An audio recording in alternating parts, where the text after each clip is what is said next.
പുരാണം പറയണത് വളരെ രസമാണ്. പല പുരാണങ്ങളിലുണ്ടത്. ഞാനിപ്പോൾ ഈ സ്കന്ദപുരാണത്തിൽ ഈ സോമസ്കന്ധമൂർത്തി എന്താണെന്ന് പറഞ്ഞിട്ടുണ്ട്. ഉമാസ്കന്ധമൂർത്തിയാണ്.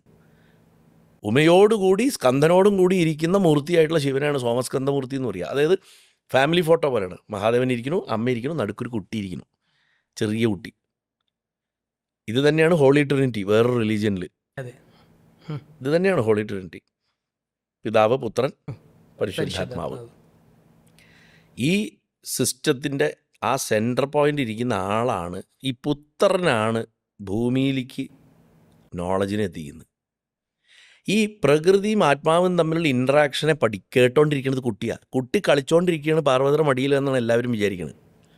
അവൻ ഭക്ഷണം എടുത്ത് കഴിക്കുന്നുണ്ട്, മുരുകൻ ഭക്ഷണം എടുത്ത് കഴിക്കുന്നുണ്ട്, കളിക്കുന്നുണ്ട്, അച്ഛനും അമ്മയും വർത്താനം പറഞ്ഞുകൊണ്ടിരിക്കുന്നു, വലിയ വലിയ കഥകൾ പറയണു. അവൻ്റെ ശ്രദ്ധ കളിയിലല്ല.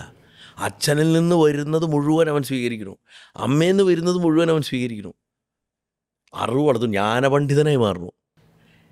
ഈ മുരുകനാണ് ഈ അച്ഛനും അമ്മയുടെയും സംഭാഷണങ്ങളിലെ മിക്ക സയൻസസും, സിദ്ധവൈദ്യം, ജ്യോതിഷം, സകലതും മനുഷ്യന് പറഞ്ഞു കൊടുത്തു. ശിവൻ പറഞ്ഞു കൊടുത്തിട്ടില്ല. ശിവൻ വളരെ ശ്രദ്ധിച്ചേ പറഞ്ഞു കൊടുത്തിട്ടുള്ളൂ.